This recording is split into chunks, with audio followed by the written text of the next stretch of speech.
형수, 도대체 잉어탕이 무슨 짓을 한 거예요? 제 아내가 그거 먹고 피를 토하며 쓰러졌다고요. 수화기 너머로 들려오는 도련님의 악에 받친 목소리에 저는 그 자리에 얼어붙고 말았습니다. 시어머니가 임신한 저를 위해 특별히 고았다며 보내주신 잉어탕. 그걸 질투에 눈이 멀어 몰래 훔쳐먹은 동서가 사경을 헤매고 있다는 겁니다. 병원으로 달려가자 시어머니는 기다렸다는 듯 저를 살인미수범으로 몰아세우며 제 뺨을 후려쳤습니다. 시아버지의 유산을 독차지하기 위해 동서를 독살하려 한 악녀라면서요. 하지만 그녀는 몰랐습니다. 자신이 며느리를 죽이려 파놓은 그 완벽한 덫이 불과 몇 시간 뒤 자신의 손목에 수갑을 채울 거란 사실을요. 사연 시작 전에 구독 버튼을 눌러주시고 어디서 듣고 계신지 댓글에 남겨주세요. 그곳에 늘 행운이 가득하길 바라겠습니다. 결혼 5년 차였어요. 38이라는 적지 않은 나이에 저는 그날도 산부인과를 나서며 고개를 푹 떨궜습니다. 이번에도 아니라는 의사의 말이 귓가에서 윙윙 맴돌았어요. 남편 강지훈이 운전석에 앉아 한참 동안 시동도 걸지 못했습니다. 그러다 조수석에 앉은 제 손을 가만히 끌어다 두 손으로 감쌌어요. 소원아, 너무 마음 쓰지 마. 우리한테는 아직 시간이 많잖아. 응? 천천히 가면 돼. 강지훈이 애써 입꼬리를 올리며 말했습니다. 그 따뜻한 목소리가 오히려 제 가슴을 더 후벼 팠어요. 5년을 이렇게 보냈습니다. 매달 희망을 품었다가 매달 무너지기를 반복하면서요. 우리 부부는 시댁에서 차로 30분쯤 떨어진 작은 아파트에 살았습니다. 시어머니와 한 집에 살지 않는 것이 그나마 제겐 숨쉴 구멍이었어요. 하지만 한 달에도 몇 번씩 시댁에 불려가야 했고, 그때마다 저는 가시방석에 앉은 기분이었습니다. 그날도 병원에 다녀온 길로 시댁에 들러야 했어요. 시아버지 생신을 앞두고 음식을 미리 장만해 두라는 시어머니의 전화 때문이었죠. 현관문을 열고 들어서자마자 날카로운 목소리가 저를 맞았습니다. 또 실패했니? 그럴 줄 알았다. 도대체 젊을 때 몸뚱이를 어떻게 굴리고 다닌 거야? 우리 장남이 무슨 죄라고 저런 며느리를 만나서 고생인지. 시어머니가 소파에 비스듬히 기대앉아 손톱을 다듬으며 저를 위아래로 훑었습니다. 저는 거실 한복판에 선 채로 고개를 숙였어요.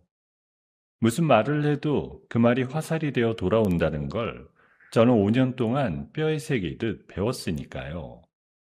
남편은 저를 사랑했지만 어머니 앞에서는 늘 작아졌고요. 그래도 시아버지가 계셔서 저는 이 위태로운 결혼 생활을 버텨올 수 있었습니다. 하지만 제 시집살이가 본격적으로 고달퍼진 건 동서 오유진이 이 집안에 들어서면서부터였어요. 오유진은 대학 교수 집안의 귀한 딸이라고 했습니다. 시어머니는 그 말 한마디에 동서를 손에 든 보석처럼 떠받들었어요. 반면 세탁소를 하는 친정을 둔 저는 늘 천덕꾸러기였어요.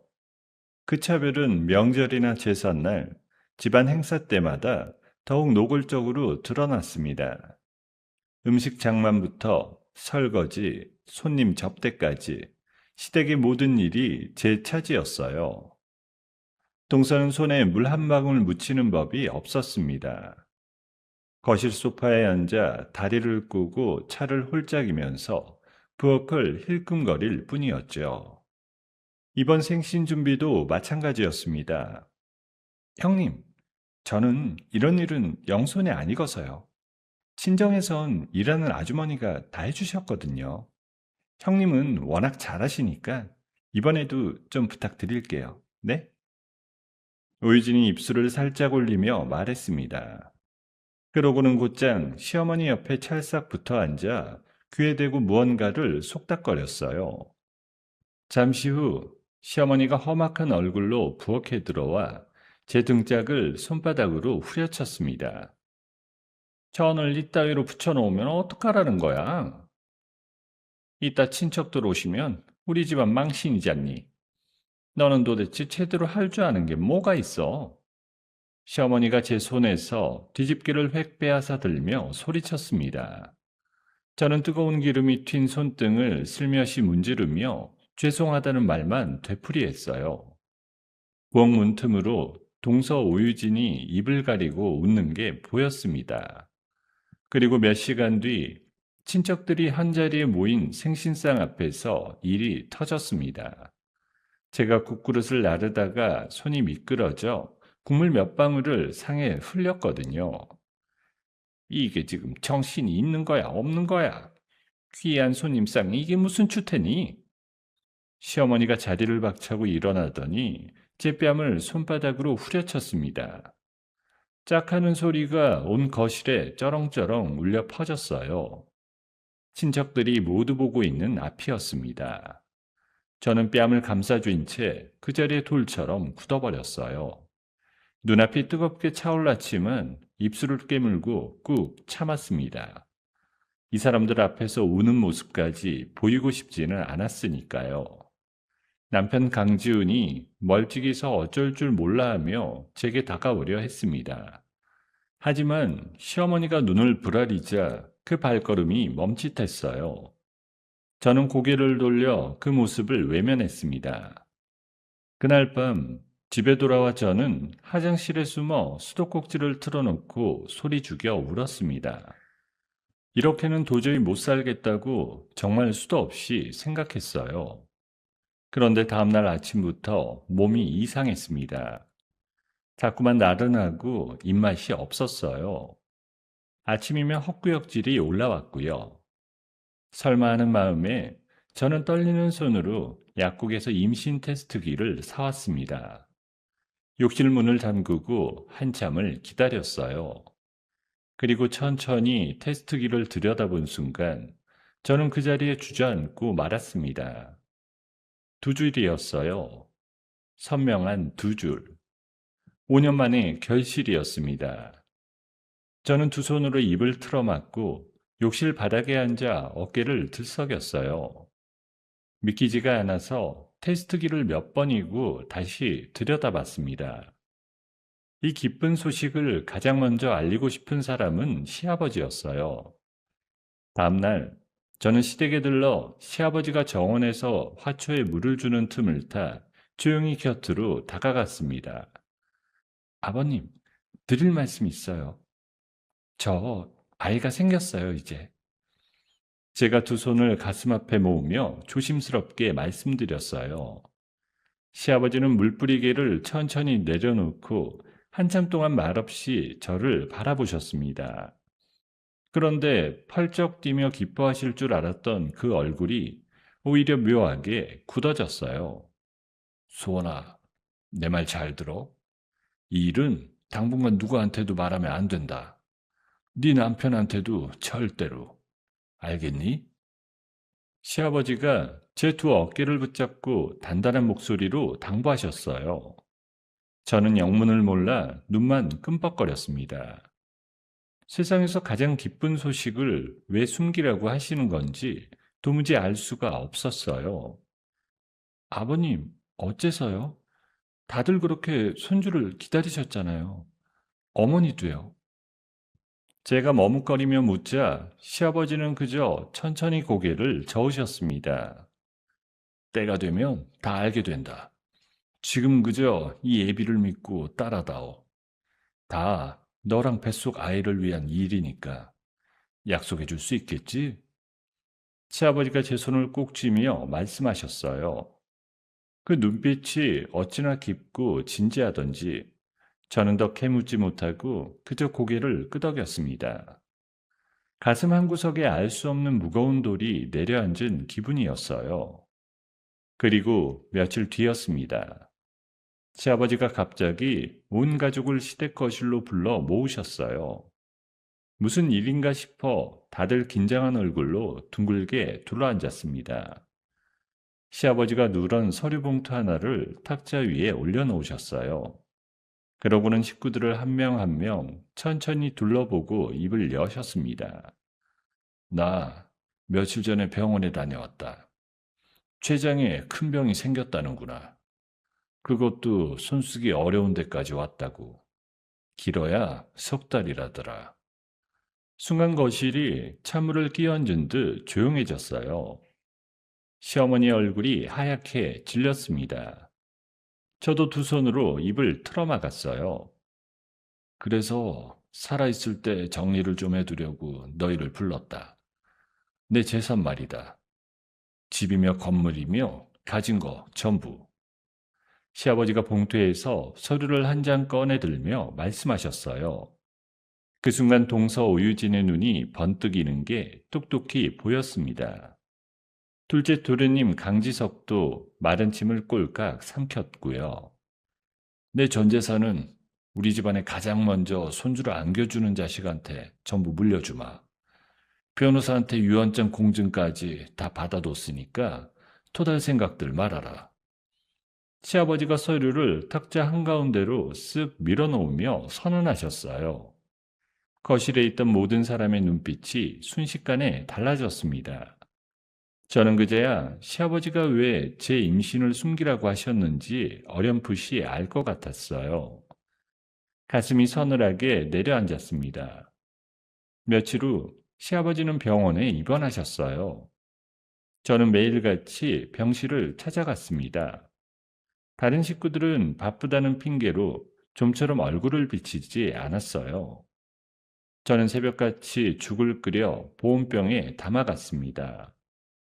시아버지의 야윈 손가발을 주물러 드리고 마른 입술을 거즈로 적셔드렸어요.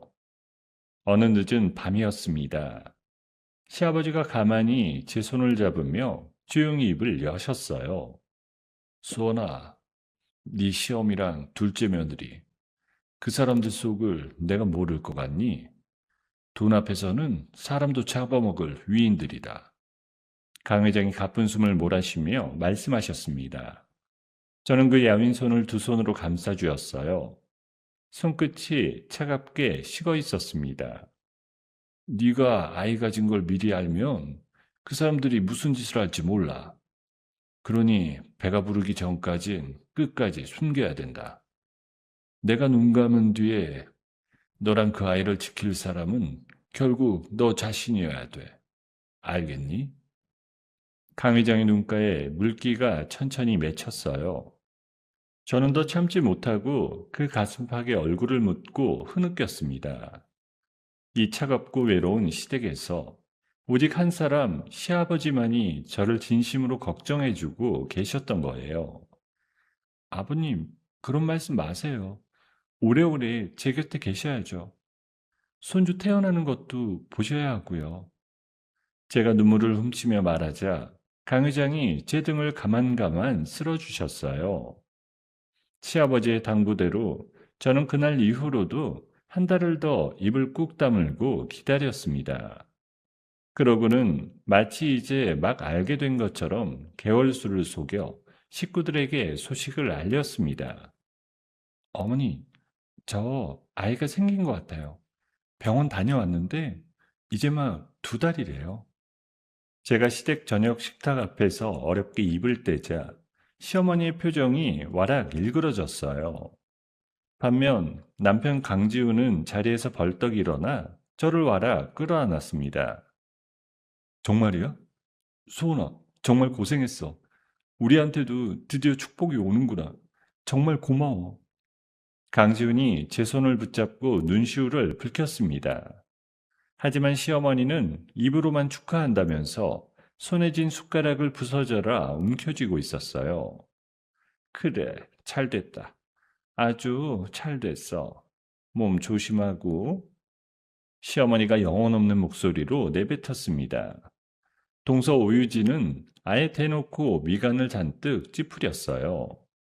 그날 저녁 내내 동서와 도련님 부부는 시댁 안방에 틀어박혀 무언가를 수군대며 나오지를 않았습니다. 방문 너머로 새어나오던 그 낮은 목소리들이 어쩐지 등골을 서늘하게 만들었어요. 그로부터 2달이 채 지나지 않아서였습니다. 시아버지의 병세가 거짓말처럼 빠르게 나빠졌어요. 그리고 어느 새벽 시아버지는 제 손을 꼭 잡으신 채 조용히 눈을 감으셨습니다. 장례식장에서 저는 며칠을 내리 울었어요. 이 세상에 하나뿐이던 내 편이 사라진 겁니다. 점점 불러오는 배를 안고 빈소를 지키며 저는 가슴이 무너져 내리는 것만 같았습니다.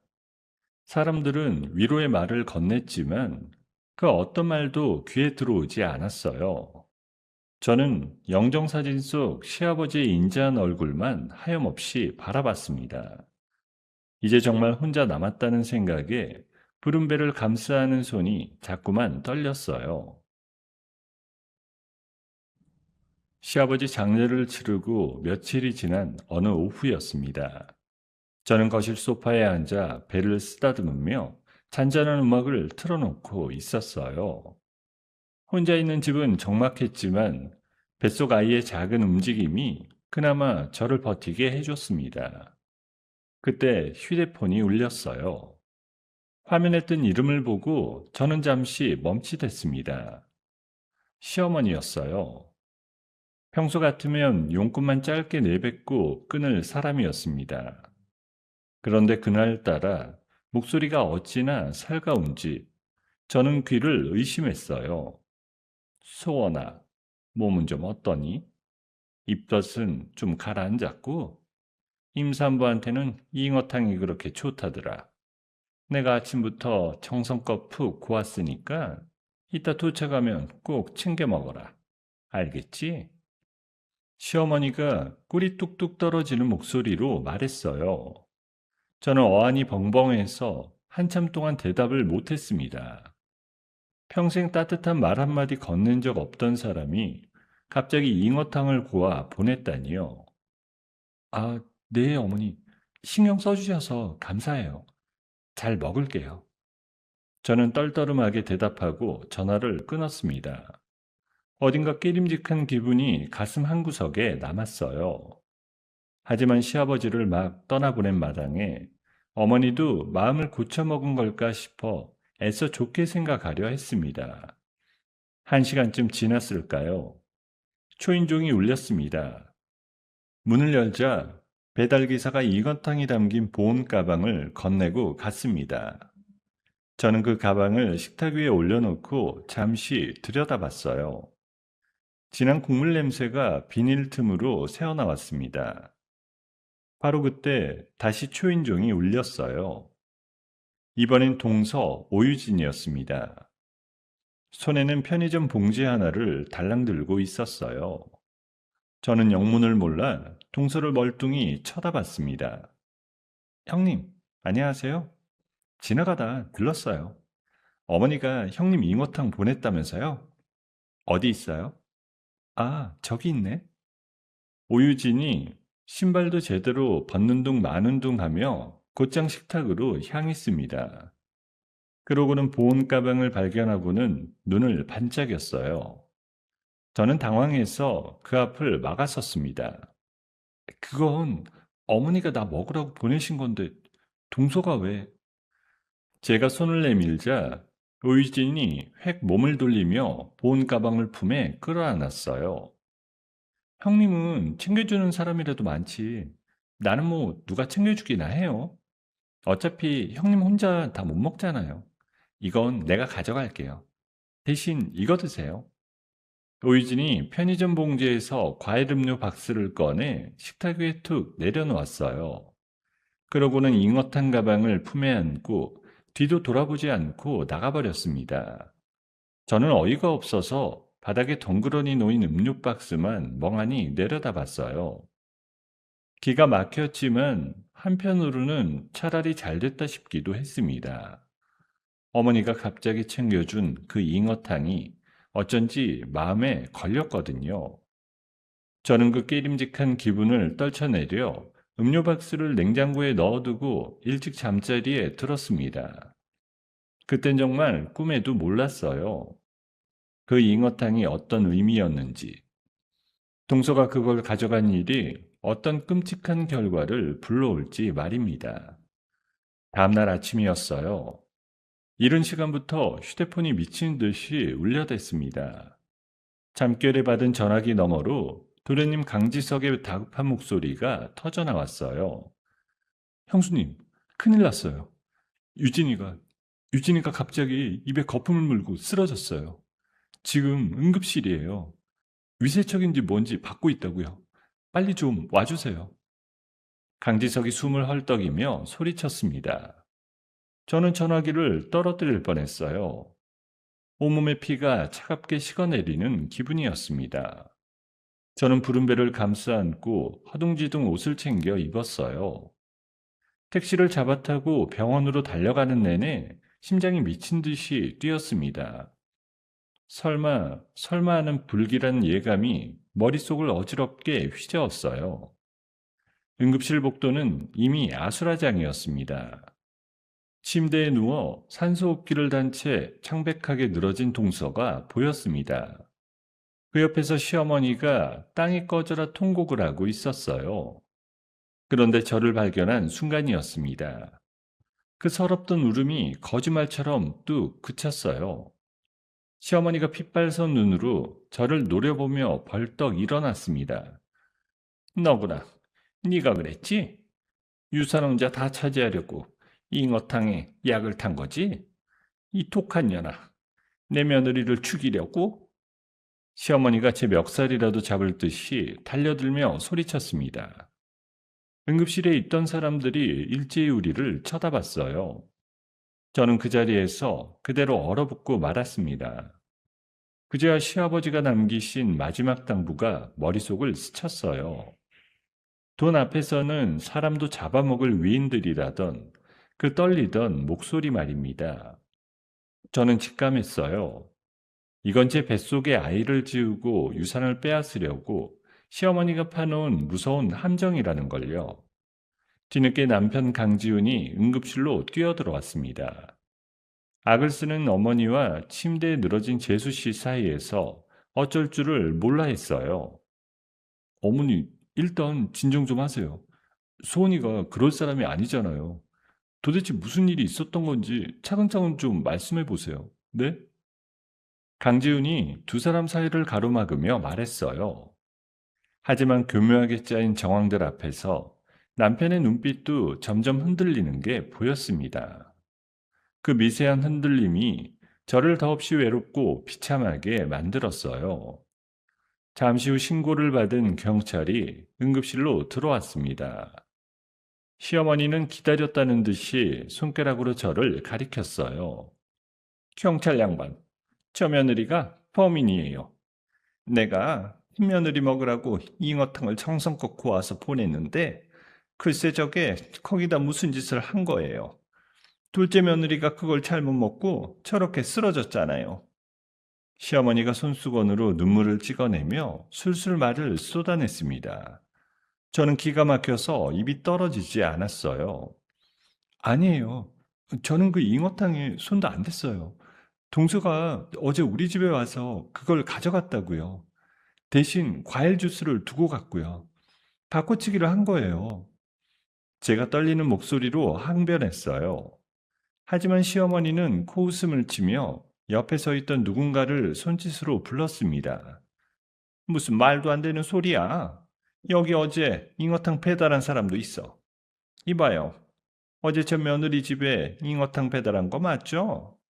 미리 매수해둔 배달기사가 고개를 끄덕였습니다.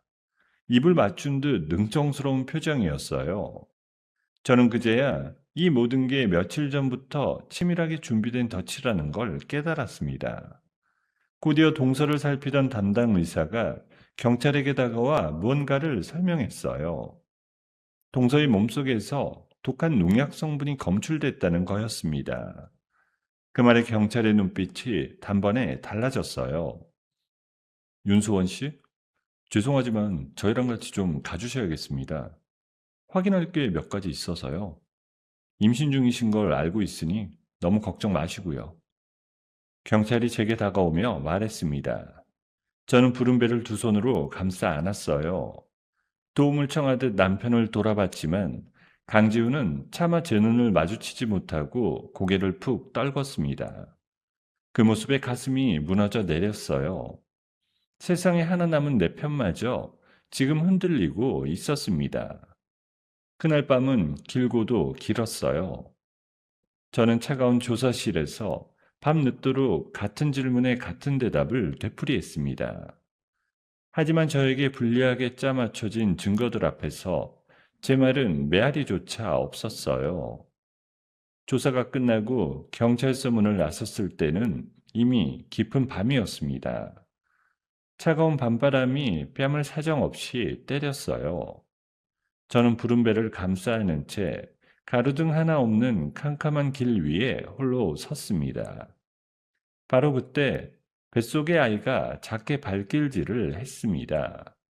마치 엄마 힘내라고 말을 거는 것처럼요.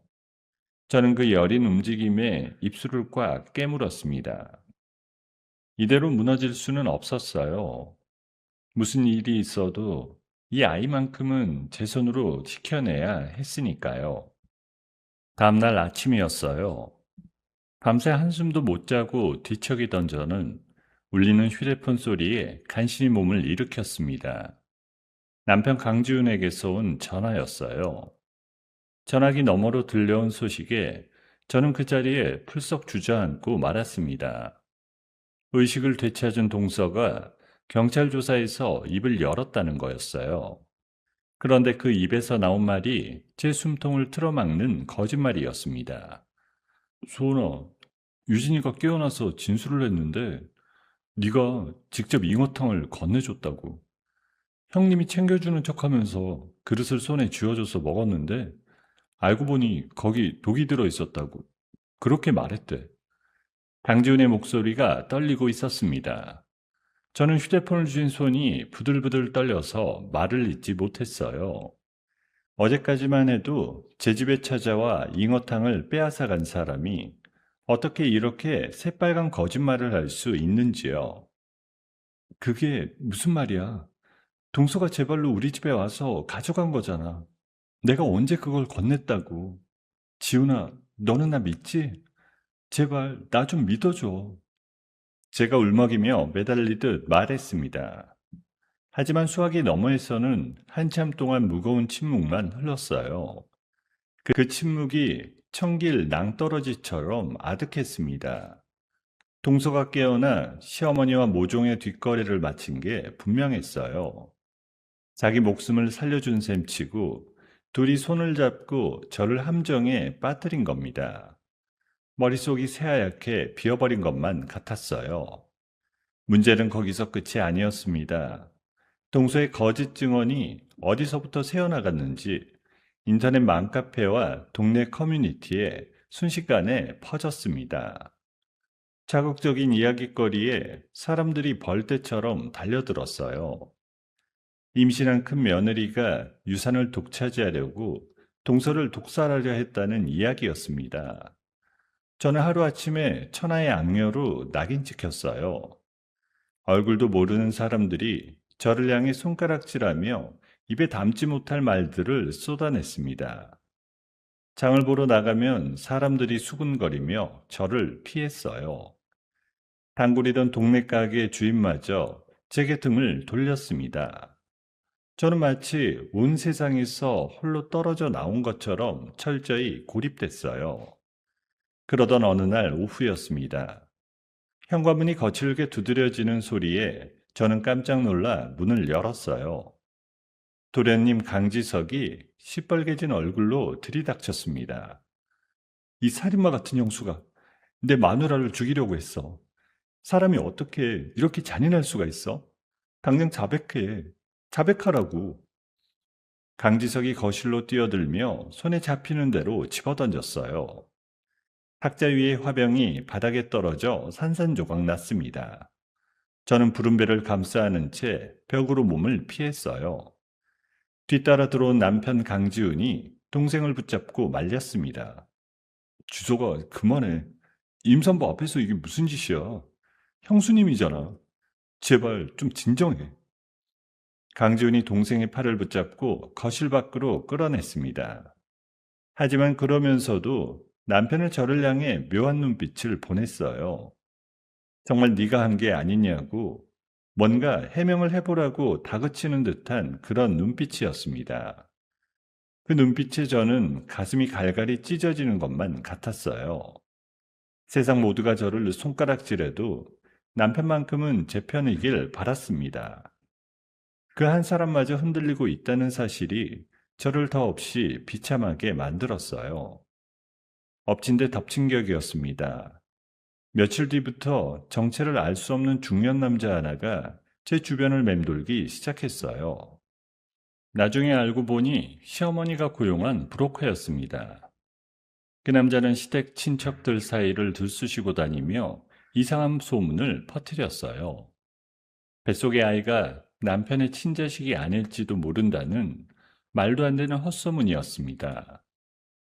순결한 제 아이의 존재마저 더럽혀지는 그 악랄함에 치가 떨렸습니다. 그러던 어느 저녁, 그 브로커가 직접 저를 찾아왔어요. 아파트 복도에서 저를 기다리고 있다가 슬며시 다가왔습니다.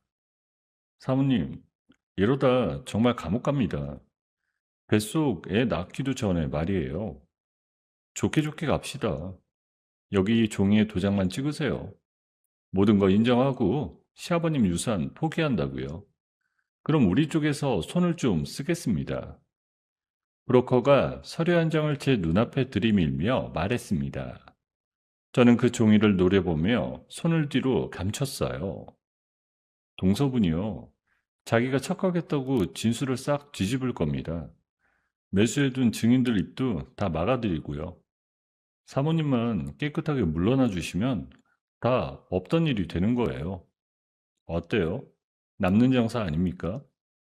브로커가 비열한 미소를 흘리며 협박 같은 거래를 제안했어요. 결국 처음부터 노린 건 유산이었습니다. 저를 범인으로 몰아 올가맨 다음 모든 걸 포기하게 만들려는 속셈이었어요. 나는 죄가 없어요. 없는 죄를 인정하라니 그런 짓은 죽어도 못해요. 당장 내 눈앞에서 사라져요. 제가 단호하게 내뱉으며 현관문을 쾅 닫아버렸어요.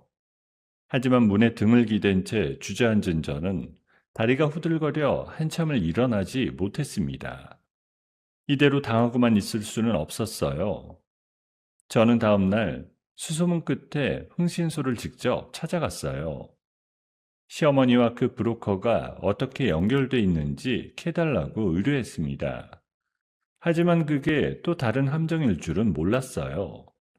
제가 고용한 흥신소 직원이 도리어 시어머니 측에 이중으로 매수당한 거였습니다. 그 작자는 제 뒷조사는커녕 제가 언제 어디를 가는지 동선만 고스란히 그쪽에 넘기고 있었어요. 쉴 새 없이 몰아치는 압박과 남편의 흔들리는 눈빛 속에서 저는 점점 말라갔습니다. 밥도 제대로 넘기지 못하고 잠도 거의 자지 못했어요. 극심한 스트레스가 제 몸을 갉아먹고 있었습니다. 그러던 어느 날 밤이었어요. 아랫배가 송곳처럼 찌르는 듯이 아파오기 시작했습니다. 저는 식은땀을 흘리며 배를 움켜쥐었어요. 화장실에 갔다가 저는 그만 그 자리에 얼어붙고 말았습니다. 하혈이었어요. 저는 떨리는 손으로 간신히 119에 전화를 걸고 그대로 정신을 잃었습니다. 다시 눈을 떴을 때는 산부인과 병실이었어요. 링거를 꽂은 팔이 무겁게 느껴졌습니다. 의사가 다가와 조심스럽게 입을 열었어요. 다행히 아기는 무사합니다. 그런데 산모분이 너무 무리하셨어요. 조금만 더 늦었으면 정말 위험할 뻔했습니다. 지금부터는 절대 안정을 취하셔야 돼요. 마음 편히 가지시고요. 의사가 제 차트를 살피며 말했습니다.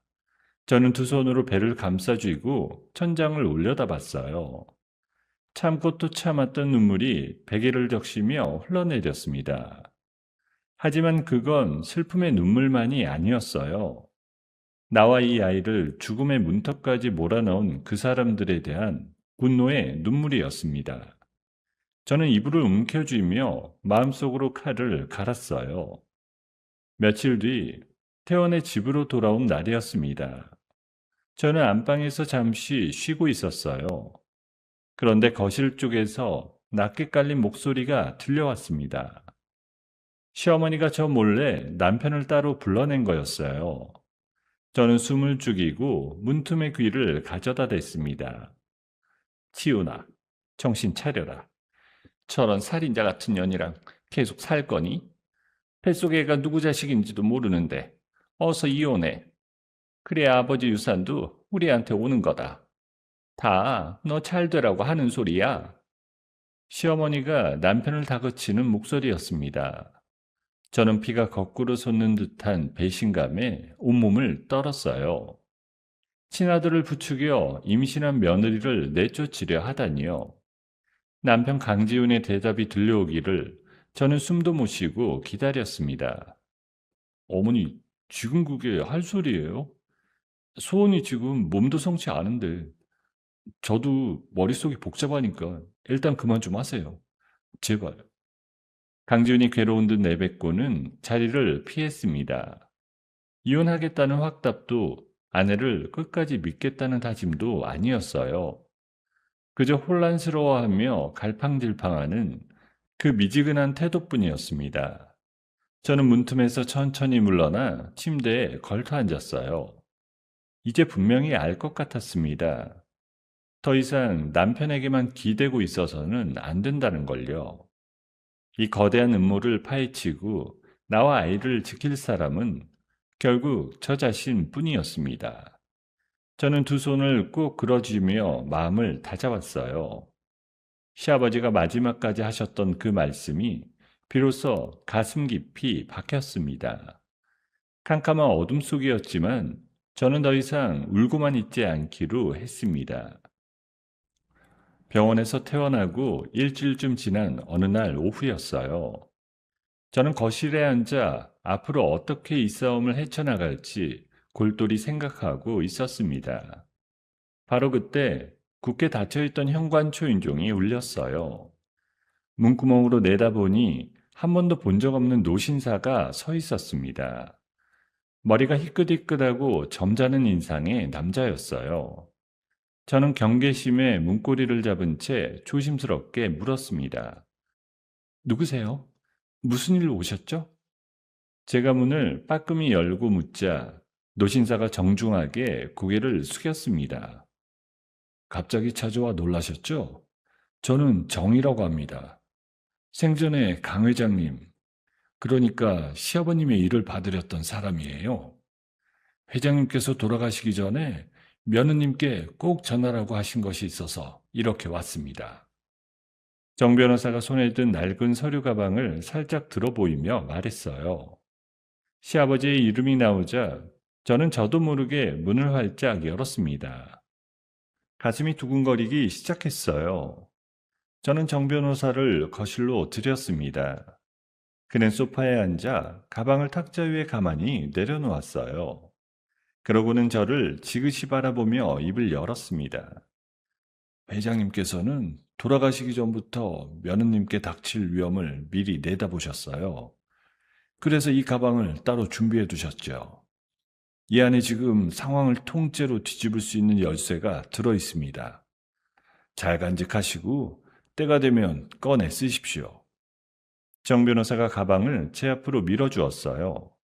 저는 떨리는 손으로 가방을 열었습니다. 그 안에는 시아버지 손글씨가 빼곡한 편지 한 장과 두툼한 서류 뭉치가 들어 있었어요. 서류를 한 장 한 장 넘기던 저는 숨이 멎는 것 같았습니다.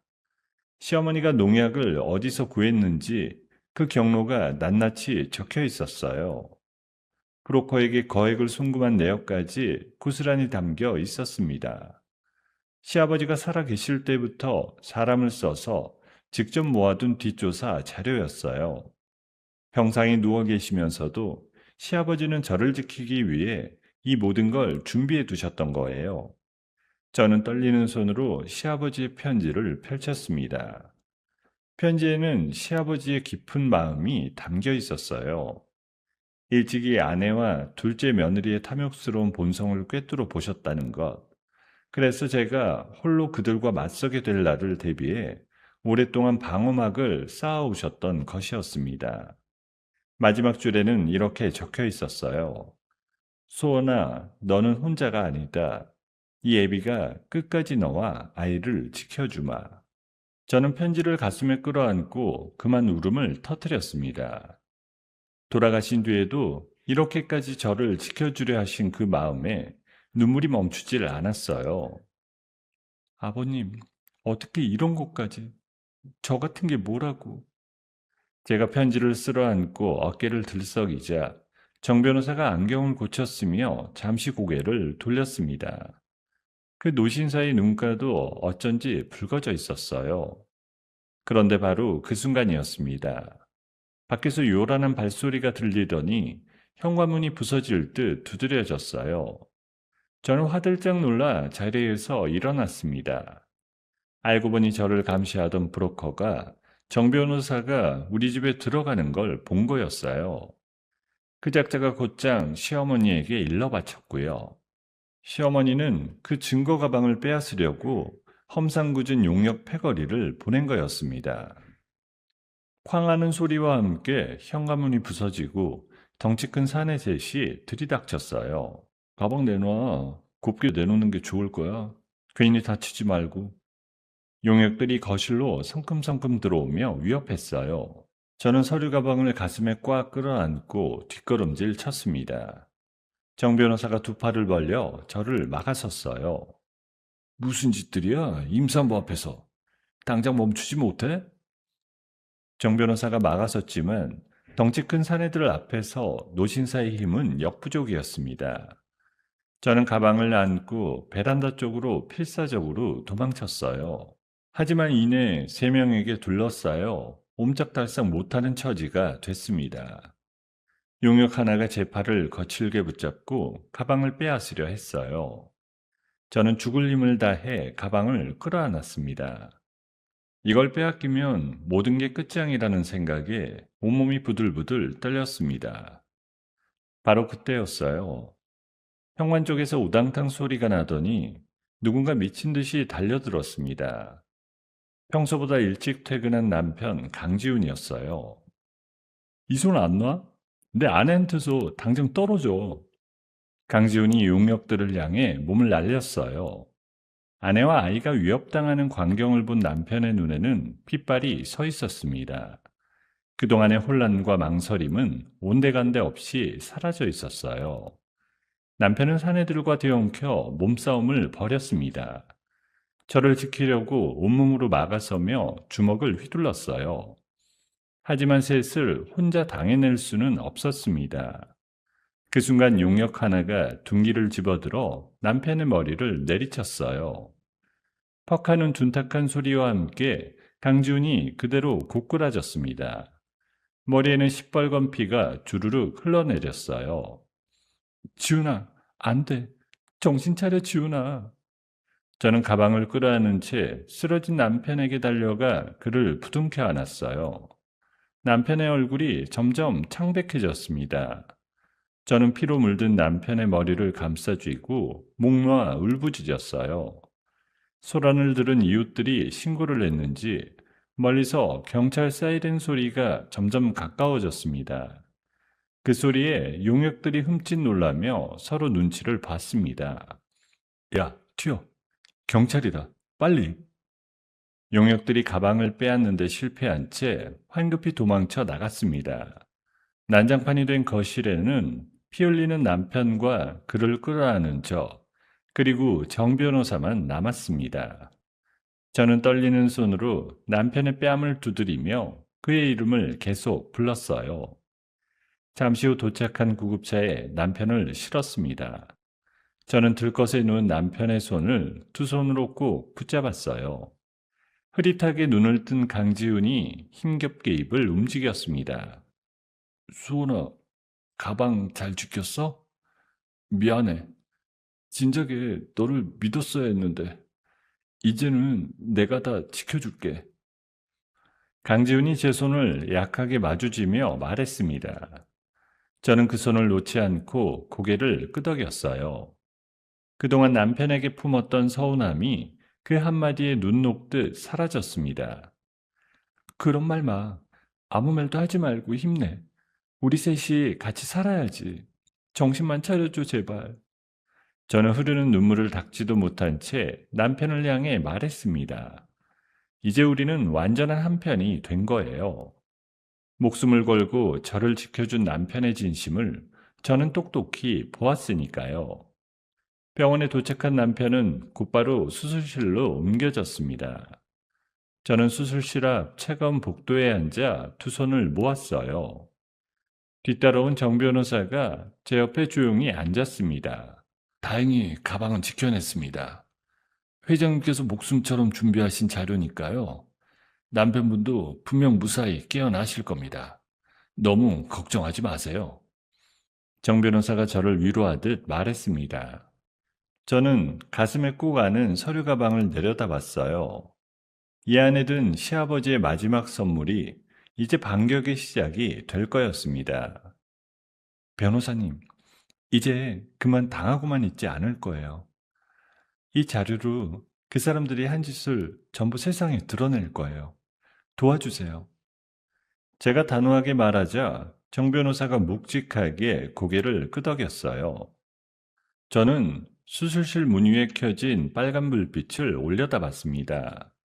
남편이 무사히 깨어나기를 간절히 바라면서요. 그리고 마음속으로는 시어머니와 그 일당을 한꺼번에 무너뜨릴 치밀한 계획을 그리기 시작했어요. 이제 사냥감은 제가 아니었습니다. 저는 푸른 배를 천천히 쓰다듬으며 길게 숨을 골랐어요.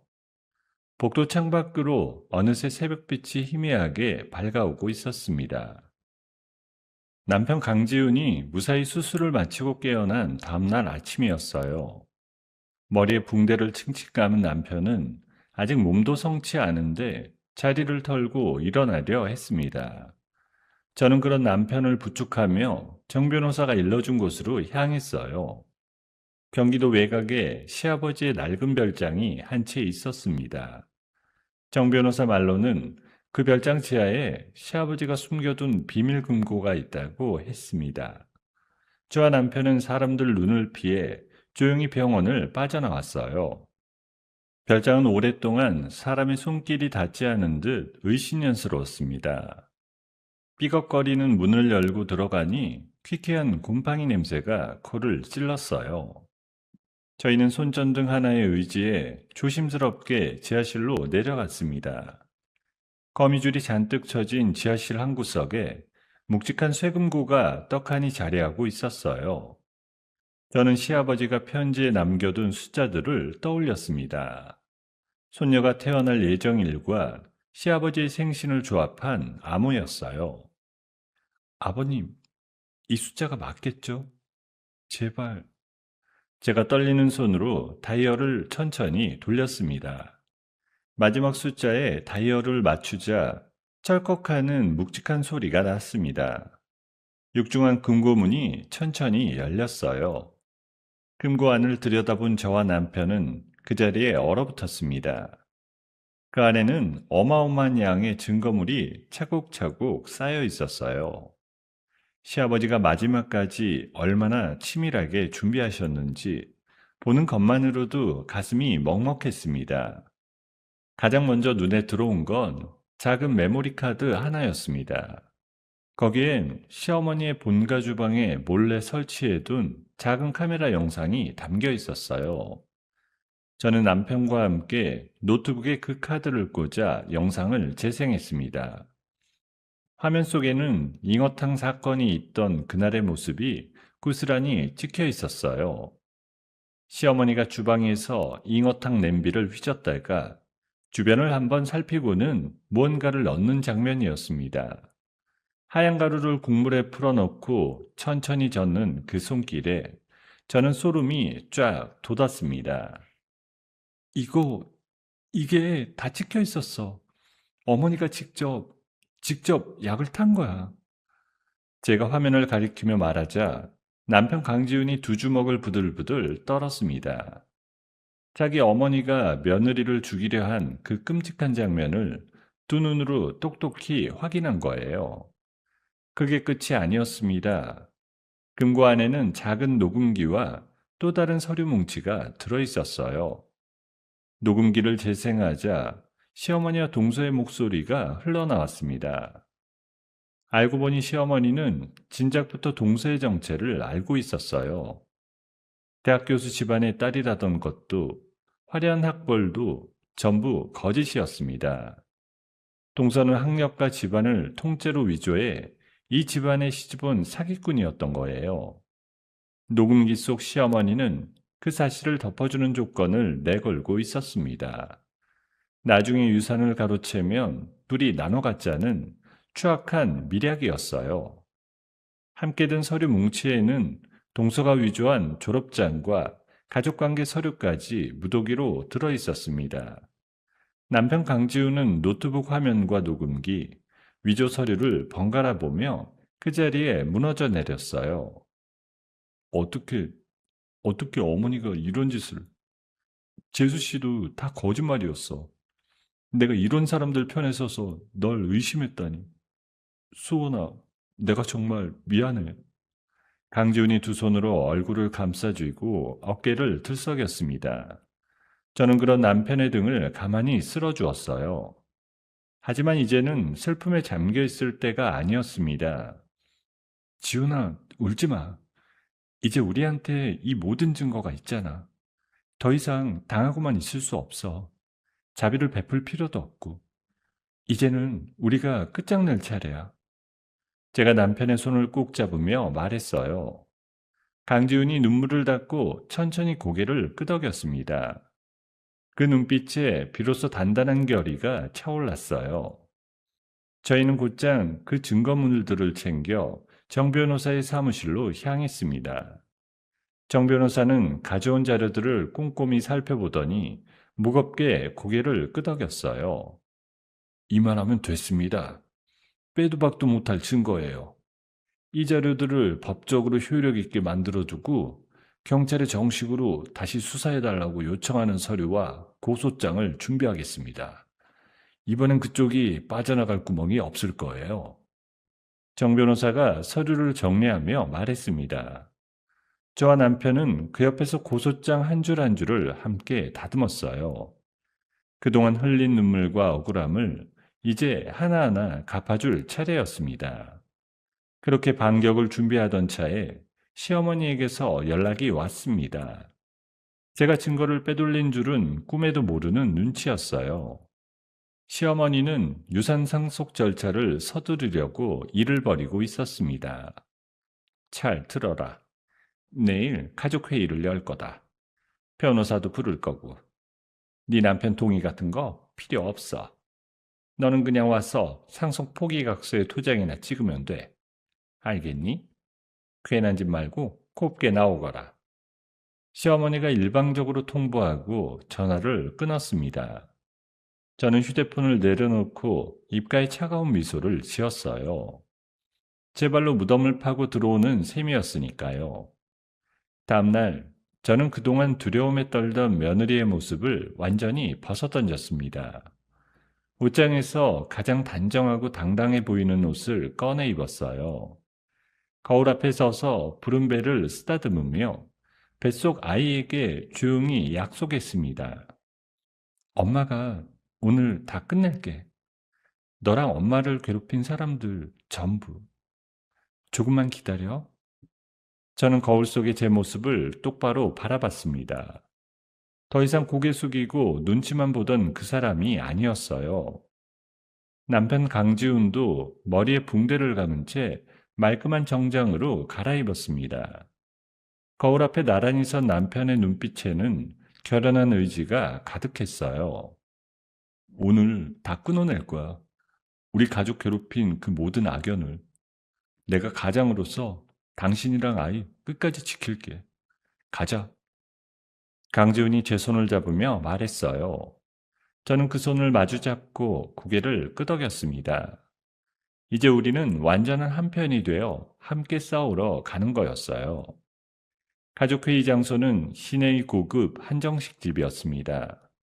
방문을 열고 들어서자 시어머니와 동서, 도련님이 득이양양한 얼굴로 앉아 있었어요.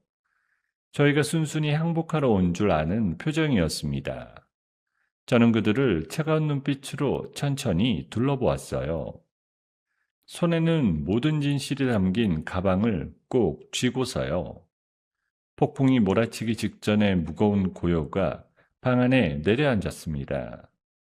저는 남편과 함께 자리에 앉으며 조용히 방문을 닫았어요.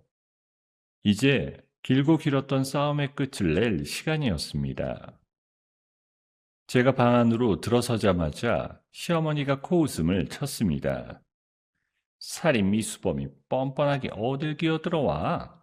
그래도 머리는 돌아가나 보네. 자, 여기 각서다. 잔말 말고 치장이나 찍어. 그럼 너 감옥 가는 것만큼은 막아줄 테니까.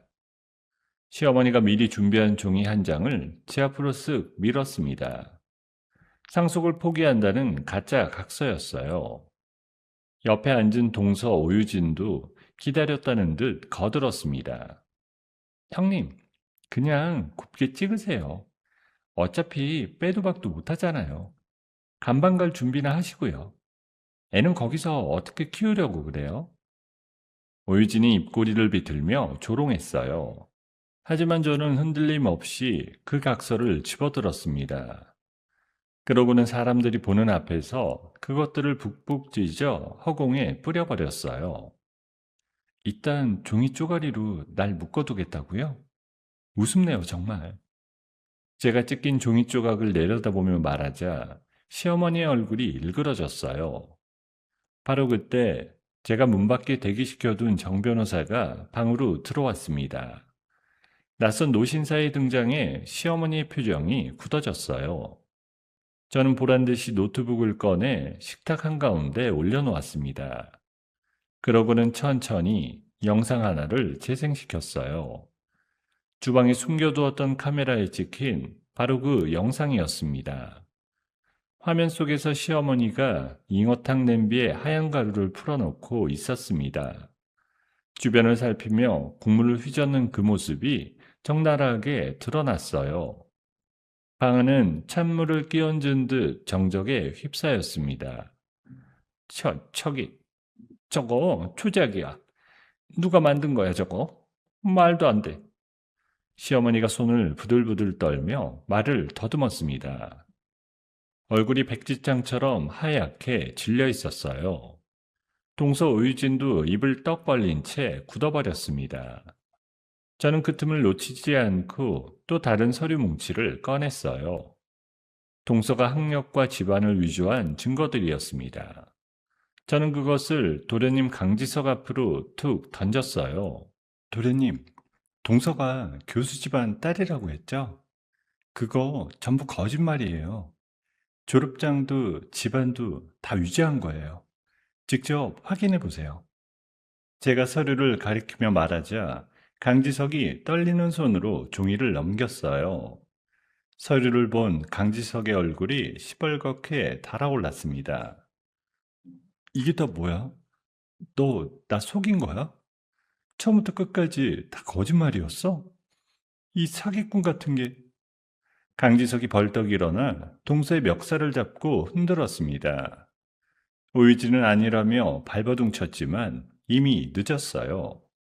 그토록 굳건하던 시댁의 연합이 순식간에 산산조각 나는 순간이었습니다. 남편 강지훈이 어머니를 향해 천천히 입을 열었어요. 어머니, 어떻게 사람이 이럴 수가 있어요? 며느리를, 손주를 죽이려고 했잖아요. 어머니는 이제 제 어머니도 아니에요. 강준이 떨리는 목소리로 일갈했습니다. 바로 그 순간 미리 연락해둔 형사들이 방문을 열고 들이닥쳤어요. 형사들은 곧장 시어머니에게 다가갔습니다. 살인 미수 혐의로 긴급 체포합니다. 변명은 경찰서에 가서 하시죠. 형사가 시어머니의 양팔을 붙잡아 수갑을 채웠습니다. 시어머니는 끌려가면서도 발악하며 저를 향해 저주를 퍼부었어요. 이 독한 년, 네가 감히 시애미를? 너도 찰대나 두고 봐. 절대 가만 안 둘 거다. 시어머니가 발버둥 치며 소리쳤어요. 하지만 저는 그저 싸늘한 미소로 그 모습을 내려다볼 뿐이었습니다. 오랜 세월 짓눌려 있던 가슴이 뻥 뚫리는 듯한 통쾌함이 밀려왔어요. 사기행각이 들통난 동서는 도련님에게 버림받고 바닥에 주저앉았어요. 형님, 잘못했어요. 한 번만 봐주세요. 네? 제발요. 오유진이 제 바짓단을 붙잡고 매달리며 울먹였습니다. 저는 벌레라도 본 듯 그 손을 뿌리치고 시선조차 주지 않았어요. 그러고는 남편의 손을 잡고 당당하게 방을 걸어 나왔습니다. 방을 나서자 정 변호사가 차분한 얼굴로 다가왔어요. 이제 회장님의 유언장이 제대로 효력을 발휘할 겁니다. 서울에 있는 아파트 세 채와 건물 명의가 모두 며느님 앞으로 안전하게 넘어옵니다. 회장님께서 그토록 지키고자 하셨던 약속이 마침내 지켜진 거죠. 정 변호사가 따뜻한 눈빛으로 말했습니다. 저는 그 말에 그만 눈시울이 뜨거워졌어요. 시아버지가 마지막까지 지켜주신 그 마음이 마음 깊이 사무쳤습니다. 남편 강지훈이 저를 가만히 끌어안았어요. 고생했어. 정말 고생 많았어. 우리 셋 다 살아남았잖아. 이겨낸 거야, 우리가. 강지훈이 제 어깨에 얼굴을 묻으며 떨리는 목소리로 말했어요. 저도 그의 등을 끌어안고 참았던 눈물을 쏟아냈습니다. 지옥 같던 시간을 견뎌낸 우리 부부와 아이가 마침내 함께 살아남은 거예요. 저는 남편의 품에 안긴 채 부른 배를 가만히 쓰다듬었습니다. 창밖으로 따스한 햇살이 부서져 내리고 있었어요. 아주 잠시였지만 오랜만에 마음의 평화가 깃드는 순간이었습니다. 모든 것이 제자리를 찾은 듯했던 한 달 뒤였어요. 저는 마음을 놓고 출산 준비에 한창이었습니다. 그런데 안심하기에는 너무 일렀던 거예요. 비싼 변호사들을 잔뜩 끌어모은 시어머니가 구속을 면하고 풀려났습니다. 파산 위기에 몰린 동서까지 다시 시어머니와 손을 잡았어요. 두 사람은 시아버지가 병으로 정신이 온전치 못한 상태에서 유언장을 썼다며 큰 변호사 사무실을 끼고 유언장이 무효라는 소송을 걸어왔습니다. 그 바람에 제 앞으로 넘어온 재산이 전부 묶여버렸어요. 당장 내야 할 세금에 변호사 비용까지 어디서도 돈을 융통할 수가 없었습니다. 저는 극심한 압박감에 밤잠을 설쳤어요. 쌓여가는 불안과 피로가 결국 제 몸을 덮쳤습니다. 어느 날 또다시 심한 하혈을 하며 저는 그 자리에 쓰러지고 말았어요. 다시 병원 신세를 지게 됐습니다. 사모분, 이러시면 정말 큰일 납니다. 조산 위험이 아주 높아요. 지금부터 출산 때까지 무조건 누워서 안정하셔야 됩니다. 절대로 무리하시면 안 돼요. 의사가 단호하게 당부했어요. 저는 병상에 꼼짝없이 누워 천장만 바라봤습니다. 그렇게 제가 발이 묶인 틈을 시어머니는 놓치지 않았어요. 앙심을 품은 시어머니가 동서를 데리고 제 친정 세탁소로 쳐들어간 겁니다. 평생 성실하게 일군 부모님의 가게에서 두 사람은 행패를 부리기 시작했어요. 시어머니는 가게 바닥에 드러누워 고래고래 소리를 질렀습니다. 당신네 딸이 우리 집 재산을 다 훔쳐갔어.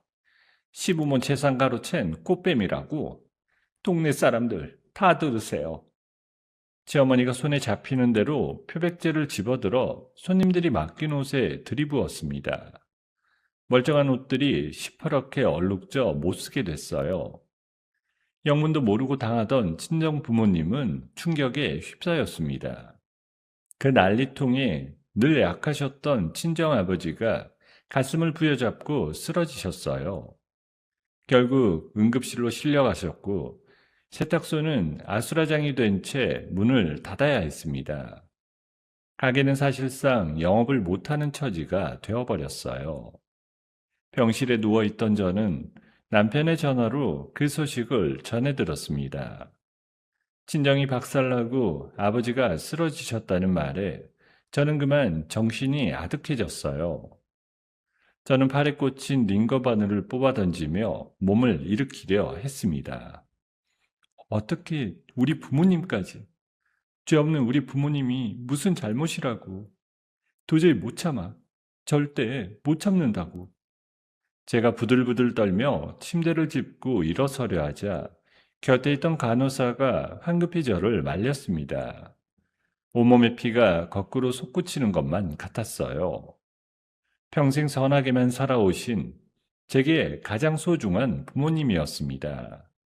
그런 분들마저 짓밟는 시어머니의 악마 같은 모습에 저는 마지막 남은 인내심마저 끊어졌어요. 제가 가진 모든 걸 걸어서라도 저들을 영원히 끝장내겠다고 저는 독하게 마음 먹었습니다. 소식을 들은 남편 강지훈도 분노를 억누르지 못했어요. 자기 핏줄이 장인 장모에게 저지른 폐륜에 남편은 참담한 얼굴로 주먹을 떨었습니다. 더는 못 봐줘. 회사에 휴가 낼게. 이제부터 내가 앞장설 거야. 그 사람들 다시는 우리한테 손 못 대게 만들 거라고. 강지훈이 제 손을 꼭 잡으며 단단하게 말했습니다. 저는 병상에 누운 채로 정 변호사와 화상으로 회의를 열었어요. 묶여버린 유산을 대신할 돈을 마련할 방법과 시어머니를 확실하게 감옥에 보낼 길을 의논했어요. 변호사님, 이번엔 봐주지 않을 거예요. 그동안 모아둔 증거에 세탁소에서 벌인 일까지 전부 더하면 되잖아요. 가장 빠르고 확실한 방법으로 가주세요. 제가 화면 속 정 변호사를 향해 또렷하게 말했습니다. 정 변호사가 묵직하게 고개를 끄덕였어요. 빈틈없이 준비해서 다시는 기어오르지 못하게 묻어버려요. 저는 부른 배를 감싸 안고 입술을 꽉 깨물었어요. 병상에 누워 있을지언정 제 안의 불씨는 그 어느 때보다 뜨겁게 타오르고 있었습니다. 이번이 정말 마지막이라는 걸 저는 직감하고 있었습니다. 다음날 아침 8시였어요. 남편 강지훈은 밤을 꼬박 새워 세탁소 주변의 모든 영상과 목격자들의 증언을 끌어모았습니다. 그러고는 정 변호사와 함께 시어머니와 동서를 가게를 부수고 영업을 방해하고 친정 부모님 명예를 더럽힌 죄로 정식 고소했습니다. 저도 가만히 누워만 있진 않았어요. 병상에서 휴대폰을 붙잡고 그동안 일어난 모든 일을 큰 인터넷 게시판과 유명 제보 채널에 올렸습니다. 시어머니가 며느리를 독살하려 한 사건의 전말과 세탁소에서 행패 부린 영상을 세상에 폭로했어요. 그 글과 영상은 하루 만에 수백만 명이 보았습니다. 공중파 뉴스에까지 보도되자 시어머니 편을 들던 큰 변호사 사무실마저 슬그머니 손을 뗐습니다. 들끓는 여론 앞에서 그들은 더 이상 시어머니를 변호할 엄두를 내지 못했어요. 남편은 거기서 멈추지 않았습니다. 잉어탕 사건 때 거짓 증언을 했던 그 배달기사를 끈질기게 찾아가 설득했습니다.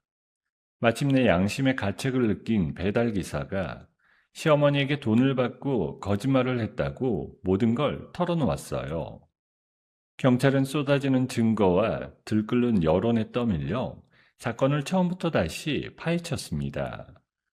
그리고 증거를 없애거나 도망칠 우려가 있다며 시어머니에 대한 구속영장을 발부했어요. 형사들이 시어머니가 숨어 있던 곳으로 들이닥쳤습니다. 수갑이 채워지자 시어머니는 그제야 남편의 바짓가랑이를 붙잡고 매달렸어요. 지훈아, 살려다오. 이 어미 좀 살려줘.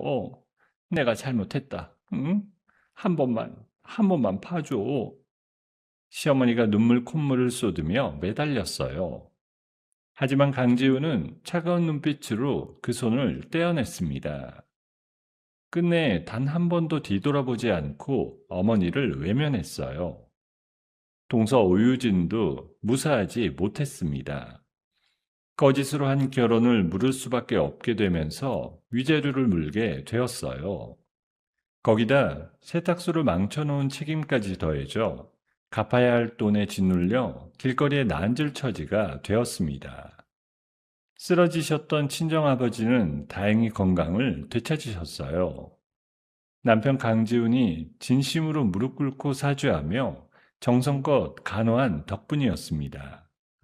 엉망이 됐던 세탁소도 받아낸 보상금으로 최신 설비를 갖춘 깨끗한 가게로 다시 태어났어요. 마침내 유언장이 무효라던 소송도 완전히 받아들여지지 않고 끝났어요. 묶여있던 시아버지의 유산이 온전히 제 앞으로 돌아왔습니다. 저는 통장에 찍힌 숫자를 보며 이 길고 잔혹했던 싸움에 비로소 마침표를 찍었어요. 저를 괴롭히던 모든 사람이 무너지는 모습을 병실 텔레비전으로 지켜봤습니다. 저는 푸른 배를 쓰다듬으며 그제야 길게 안도의 숨을 내쉬었어요. 그리고 계절이 한 바퀴 돌아 1년이 흘렀습니다. 저는 남편과 친정 부모님의 따뜻한 보살핌 속에서 건강하고 예쁜 딸을 무사히 낳았습니다. 작은 손가락을 꼬물거리는 아이를 품에 안은 순간 저는 벅찬 눈물을 쏟았어요. 시어머니는 무거운 형을 선고받고 차가운 감옥에 갇혔습니다. 독방에서 매일 밤 자신의 욕심을 저주하며 비참한 나날을 보내고 있다고 했습니다. 동서 오유진은 빚을 감당하지 못하고 밤사이 자취를 감췄어요. 이곳저곳을 떠돌며 힘들게 살아간다는 소문만 들려왔습니다. 도련님 강지석은 술독에 빠져 사람 구실을 못하게 됐다고 했습니다. 저는 시아버지가 남겨주신 건물 한 채를 미혼모를 돕는 단체에 기부하기로 했습니다. 어려운 처지의 사람을 늘 보듬던 시아버지의 따뜻한 뜻을 그렇게 세상에 돌려드리고 싶었어요. 남편 강지우는 그 모든 풍파를 겪으며 한층 듬직해졌어요. 회사에서도 빠르게 자리를 잡았고 주말이면 아이를 위해 요리하고 청소하는 다정한 아빠가 되었습니다. 저는 아파트 세를 받아 경제적으로 넉넉해지면서 오래 꿈꿔온 작은 카페를 열었습니다. 주눅들어 눈치만 보던 지난 날을 벗어던지고 당당한 사장님으로 새 삶을 살게 되었어요. 새로 문을 연 카페에 친정 부모님이 찾아오셨습니다. 환하게 웃으며 커피를 드시는 두 분을 바라보며 저는 가슴이 뭉클해졌어요. 그동안 겪은 뼈저린 고통이 지금의 단단한 행복을 위한 걸음이었다는 걸 깨달았습니다. 어느 주말 저는 남편과 함께 시아버지의 묘소를 찾았어요. 무럭무럭 자란 손녀의 사진을 비석 앞에 가만히 내려놓았습니다. 아버님, 보고 계시죠? 이 예쁜 손녀랑 아버님이 목숨 걸고 지켜주신 이 평범한 행복이요. 평생 잊지 않고 잘 살겠습니다. 정말 고맙습니다. 제가 두 손을 모으고 진심을 담아 인사를 올렸습니다. 따뜻한 바람이 묘소 주위의 풀잎을 부드럽게 어루만지고 지나갔어요. 햇살이 눈부시게 부서지던 그 주말 오후였습니다. 우리 세 식구는 한강공원에 돗자리를 펴고 나란히 앉았어요. 아이의 까르르 웃는 소리가 바람을 타고 퍼졌습니다. 저는 남편과 아이의 손을 가만히 맞잡았어요. 평범하지만 기적 같은 이 하루가 더없이 소중하게 느껴졌습니다. 며느리라는 이름 아래 참고 또 참으며 희생해야만 했던 지난날의 저는 이제 없었습니다. 저는 아이를 품에 안고 두 발로 단단히 땅을 딛고 섰습니다. 이제 세상 그 무엇도 두렵지 않은 진짜 어른이 되어 있었어요. 윤소원의 이야기는 결국 우리에게 한 가지를 말해주는 것 같습니다. 아무리 모진 시련이 닥쳐와도 끝까지 자신과 소중한 사람을 지켜내려는 그 마음만은 절대 꺾이지 않는다는 것을요. 가난한 집 딸이라 멸시받고 누명을 쓰고 가장 소중한 부모님까지 짓밟히던 한 여인이 있었습니다. 하지만 윤소원은 무너지지 않았어요. 뱃속의 작은 생명을 위해 이를 악물고 일어섰고 마침내 자신의 운명을 두 손으로 개척해냈습니다. 돌아가신 시아버지가 남긴 따뜻한 사랑과 끝내 진심으로 돌아온 남편의 손길도 잊지 못할 거예요. 우리의 인생도 그렇지 않을까요? 가장 캄캄한 밤을 견뎌낸 사람만이 가장 눈부신 아침을 맞이할 수 있는 법이니까요. 여러분의 삶에도 윤소원처럼 단단하고 따뜻한 행복이 깃들기를 진심으로 바랍니다.